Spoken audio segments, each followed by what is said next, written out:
ನೋಡಿ, ಭಗವಂತನ ಸಾಕ್ಷಾತ್ಕಾರಕ್ಕೆ ತ್ಯಾಗ ಅನ್ನುವಂಥದ್ದು ಕಡ್ಡಾಯ ಅನ್ನುವಂಥದ್ದನ್ನು ನಾವಿಲ್ಲಿ ಗಮನಿಸ್ತೀವಿ.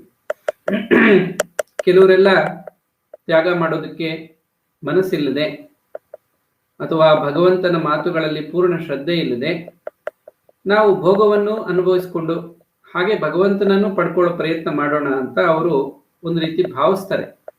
ಆದರೆ ಅದು ಪ್ರಯೋಜನ ಇಲ್ಲ. ಇಲ್ಲಿ ನಮಗಿದು ಸ್ಪಷ್ಟ ಆಗುತ್ತೆ. ಶ್ರೀಮದ್ ಭಾಗವತದಲ್ಲಿ ನಾವು ಬಹಳ ಚೆನ್ನಾಗಿ ಅರ್ಥ ಮಾಡ್ಕೊಳ್ಳುವಂಥ ವಿಚಾರ ಇದು. ಕೃಷ್ಣನ ಮಾತುಗಳಲ್ಲೇ ನಾವಿಲ್ಲಿ ಕಾಣ್ತಾ ಇದ್ದೀವಿ. ಈಗ ಕೃಷ್ಣ ಹೇಳ್ತಾ ಇದ್ದಾನೆ, ನನ್ನ ಅನುಗ್ರಹವು ಆರಾಧನೆಯು ಬಹಳ ಕಠಿಣವಾಗಿದೆ. ಆದ್ದರಿಂದ ಸಾಮಾನ್ಯ ಜನರು ನನ್ನನ್ನು ಬಿಟ್ಟು ಬೇರೆ ಬೇರೆ ದೇವತೆಗಳನ್ನ ಆರಾಧನೆ ಮಾಡ್ತಾರೆ. ಈಗ ಮತ್ತೊಂದು ಪ್ರಶ್ನೆಗೂ